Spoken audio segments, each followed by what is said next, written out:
যখন আপনি বাথরুমে যান পিসার দিকে আগে ওইটা বেরিয়ে আসে, ওইটা এখন বেরোনোই থাকে, ওইটার ভেতরে যায় না। ওইটা টিপ দিয়ে দেখেছেন নরম না শক্ত? এমনি তো তুল করে এমনি নরম নরম হাত দিলে বোঝা যায়। চামড়া মতো মনে হয় ওইটা আপনার যখন বাথরুমটা শক্ত হয়ে শরীরটা যখন পড়া হয়, বাথরুমটা শক্ত হলে চাপ দিলে কি বিলাট আসে এখন রক্ত পড়ে? মানে বিলাট না আসার কারণ আছে। আমি তো খাবার দাবার সব নিয়ম মাইনে চলেন, একটু ভয়তে ভয়। খাই না, ইলিশ মাছ, চিংড়ি মাছ, জি। পুঁই শাক, জি। এগুলো আমি একদম হারাম, হাঁসের গোল, হাঁসের গোল। মানে যখন বেশি মানে বসে থাকে বুঝতে পারছি, যখন চাপ দেওয়া পড়ে তো রানিং মেলাখানোর সময় গাড়ি চালাচ্ছেন, অনেক সময় বসে আছেন, তখন ওই যে বলতে কি ধরেন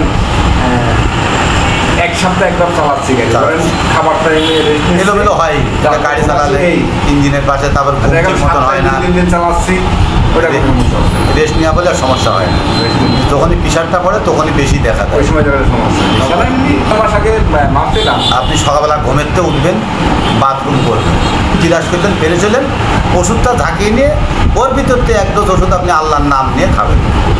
মালিক তো সারার মালিক আল্লাহ, মানুষের কিন্তু অসুবিধা হয়, তাই না ভাই? সত্যি কথা যেটা, আপনি আল্লাহর নাম নেবেন তো এক ডোজ ওষুধ খেয়ে 3 ঘন্টা পরে সকালের নাস্তাটা খাবেন। আপনি যদি 6টায় ওষুধটা খান, 9টার সময় আপনি ভাতটা খাবেন, পরের দিন সকালবেলা আবার একই সিস্টেম, বুঝেছেন? আপনি 6টায় ওষুধটা খেলে 9টায় ভাতটা খাবেন, পরের দিন আবার যেটুক থাকে কুড়িয়ে খেয়ে ওই একই সিস্টেমে আপনি আবার 9টায় ভাতটা খাবেন, যদি 6টায় ওষুধটা খান। ওষুধ খাওয়া শেষ, এরপর আপনি 3 মাস যাবত আপনি ইলিশ মাছ, গরুর গোশ, মসুরির ডাউল, চিংড়ি মাছ, হাঁসের ডিম আর হাঁসের গোশ, অ্যালার্জি থাকলে আপনি পুঁইশাকটাও মেনে চলবেন, তাহলে জীবন আর এটা দেখবেন না।